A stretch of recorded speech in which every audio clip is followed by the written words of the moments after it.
Ayah saya meninggal saat saya masuk pesantren. Dan baiknya saya rasakan luar biasa. Beliau mengajar di musalla kecil dulu, sekarang jadi masjid. Itu saya selalu di bawah. Beliau mengajar, saya tidur. Sekarang gantian saya mengajar, beliau tidur. Dan kadang di pangku, gendong sampai pulang. Saya pernah sengaja pura-pura tidur untuk ingin tahu apa yang dikerjakan ayah saya di jalan. Jaga betul supaya nggak bangun. Begitu saya disimpan di kasur dan bangun, diajak bercanda. Saya mau masuk pesantren, beliau nggak sempat ngantar. Saya bertemu, beliau menangis, peluk saya, minta maaf, nggak bisa ngantar ke pesantren. Saya belum mengerti apapun saat itu. Saya bertekad, insya Allah saya belajar dengan sungguh-sungguh. Sepekan 2 pekan saya dapat panggilan pulang. Saya tanya pada kakak saya yang ikut, sekarang ada di sini. Di mana ayah? Beliau nggak jawab.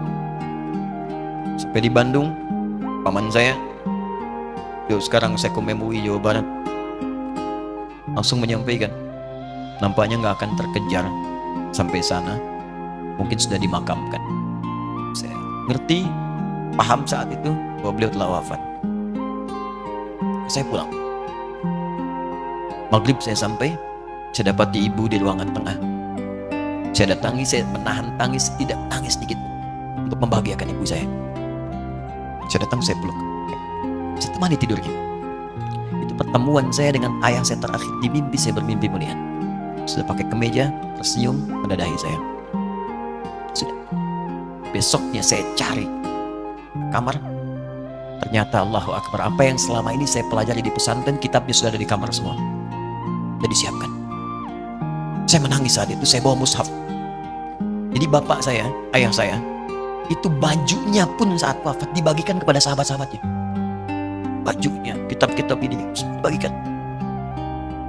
Ibu saya menunjukkan kemudian ada jam yang nanti nak pakai. Saya bilang, simpanlah. Saya bawa mushaf. Dengan mushaf itu, saya duduk di ruangan tengah, saya menghadap kiblat dan saya mohon kepada Allah. Ya Allah, saya tak punya kemampuan lagi membahagiakan ayah saya saat hidup di dunia. Tapi mohon jadikan setiap huruf dalam Al-Quran ini, ya Allah, pahalanya mengalir untuk ayah saya. Begitu saya bacakan saat itu, tak bisa saya berhenti. Dan tiba-tiba langsung masuk. Ayatnya, artinya, posisinya, nomornya. Gak pernah berhenti, masuk. Saya bertekad ingin berbuat baik. Puncaknya saya sekolah. Ibu, ya Allah, saya ingin berbakti pada ibunda saya. Anda tahu apa yang terjadi? Demi Allah saya katakan, ketika Anda bersama ibu saya, Bu, Pak, itu krisis 97 Pak. Waktu krisis saya masuk pesantren, saya diberikan sempurna bekal seperti anak-anak lain. Rupanya ibu saya sudah tanya pada santi-santi, orang tuanya, berapa bekal Anda kasihkan? Dikasih yang paling tinggi itu dikasihkan pada kami tiap bulan. Saya terima.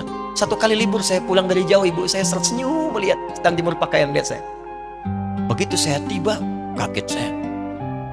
Kok pakaian ibu saya, pakaiannya nggak cocok dipakai gitu. Ini bukan pakaian ibu saya, kayak kempel lah kalau sekarang.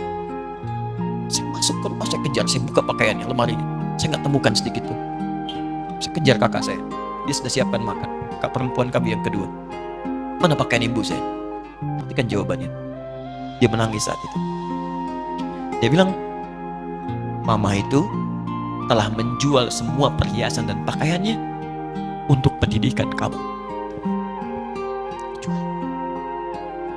Untuk kita. Jual. Dan bertahan dengan 150.000 per bulan. Saat krisis. Jadi rupanya ibu saya itu makan nasi sehari cuma sekali. Beliau mengajar. Di berangkat sekolah itu cuma makan pisang, minum kopi. Makan nasinya malam. Saya bilang, ya Allah, saya akan ganti baju ibu saya dengan kain ihram dan saya ganting tangannya di Masjid Lah. Itu apa yang terjadi? Begitu saya kuliah di Libya, alhamdulillah, saya berangkat, saya mulai mengajar, saya serius belajar. Saat itu kemudian Allah mulai berikan jalan. Saya ingin sungguh-sungguh. Malam saya bangun, saya sholat, saya belajar, saya menghafal Quran, saya belajar riwayat Quran. Sampai puncaknya tiba. Saya ditugaskan pemerintah Indonesia saat itu